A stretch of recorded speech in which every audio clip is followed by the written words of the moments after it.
وَإِن كَادُوا لَيَفْتِنُونَكَ عَنِ الَّذِي أَوْحَيْنَا إِلَيْكَ لِتَفْتَرِيَ عَلَيْنَا غَيْرَهُ وَإِذًا لَّاتَّخَذُوكَ خَلِيلًا۔ اور بے شک قریب تھا کہ وہ تم کو فتنوں میں ڈال کر اس چیز سے ہٹا دیں جو ہم نے تم پر وحی کی ہے، تاکہ تم اس سے مختلف ہم پر افتراء کر کے پیش کرو، اور تب وہ تم کو اپنا گاڑھا دوست بنا لیتے۔ اور اگر ہم نے تم کو جمائے نہ رکھا ہوتا تو قریب تھا کہ تم ان کی طرف جھک پڑو۔ اگر ایسا ہوتا تو ہم تم کو زندگی اور موت دونوں کا دگنا عذاب چکھاتے، پھر تم ہمارے مقابل میں اپنا کوئی مددگار نہ پاتے۔ وَإِن كَادُوا لَيَسْتَفِزُّونَكَ مِنَ الْأَرْضِ لِيُخْرِجُوكَ مِنْهَا وَإِذًا لَّا يَلْبَثُونَ خِلَافَكَ إِلَّا قَلِيلًا۔ اور بے شک یہ اس سرزمین میں تمہارے قدم اکھاڑ دینے کے در پہ ہیں، تاکہ یہ تم کو یہاں سے نکال چھوڑیں، اور اگر ایسا ہوا تو تمہارے بعد یہ بھی ٹکنے نہ پائیں گے۔ ہم نے تم سے پہلے اپنے جو رسول بھیجے ان کے باب میں ہماری سنت کو یاد رکھو، اور تم ہماری سنت میں کوئی تبدیلی نہیں پاؤ گے۔ اقم الصلاة لدلوک الشمس الى غسق اللیل وقرآن الفجر۔ نماز کا اہتمام رکھو زوال آفتاب کے اوقات سے لے کر شب کے تاریک ہونے تک، اور خاص کر فجر کی قرات کا۔ بے شک فجر کی قرات بڑی ہی حضوری کی چیز ہے، اور شب میں بھی تہجد پڑھو، یہ تمہارے لیے مزید برآں ہے۔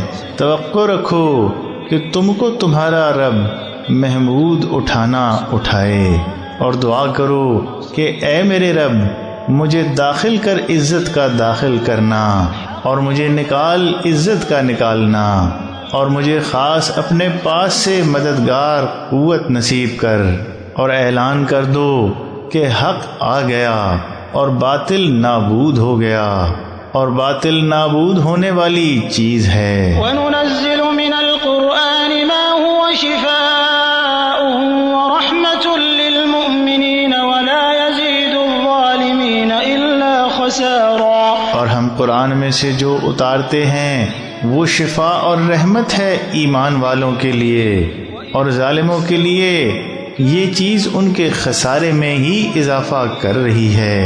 اور انسان پر جب ہم اپنا انعام کرتے ہیں تو وہ اعراض کرتا اور پہلو بدل لیتا ہے، اور جب اس کو مصیبت پہنچتی ہے تو مایوس ہو جاتا ہے۔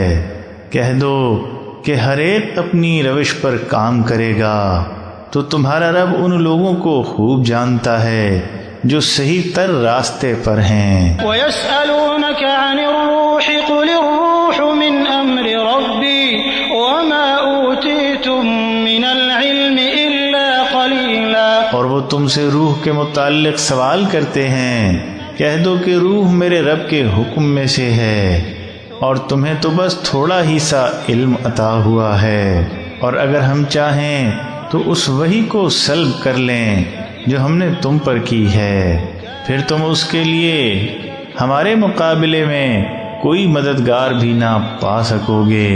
یہ تو بس تمہارے رب کا فضل ہے، بے شک اس کا فضل تم پر بہت بڑا ہے۔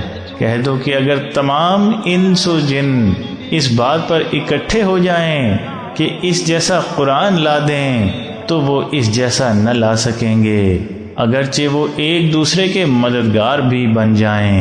وَلَقَدْ صَرَّفْنَا لِلنَّاسِ فِي هَذَا الْقُرْآنِ مِنْ كُلِّ مَثَلٍ فَأَبَى أَكْثَرُ النَّاسِ إِلَّا كُفُورًا۔ اور ہم نے لوگوں کے لیے اس قرآن میں طرح طرح سے ہر قسم کی حکمت کی باتیں بیان کی ہیں، لیکن اکثر لوگ انکار ہی پر اڑے ہوئے ہیں، اور کہتے ہیں کہ ہم تو تمہاری بات ماننے کے نہیں، جب تک تم ہمارے لیے زمین سے کوئی چشمہ نہ جاری کر دو، یا تمہارے پاس کھجوروں اور انگوروں کا کوئی باغ نہ ہو جائے، پھر تم اس کے بیچ بیچ میں نہریں نہ دوڑا دو، یا تم ہم پر آسمان سے ٹکڑے نہ گرا دو، جیسا کہ تم دعویٰ کرتے ہو، یا اللہ اور فرشتوں کو سامنے نہ لا کھڑا کرو، یا تمہارے پاس سونے کا کوئی گھر نہ ہو جائے، یا تم آسمان پر نہ چڑھ جاؤ،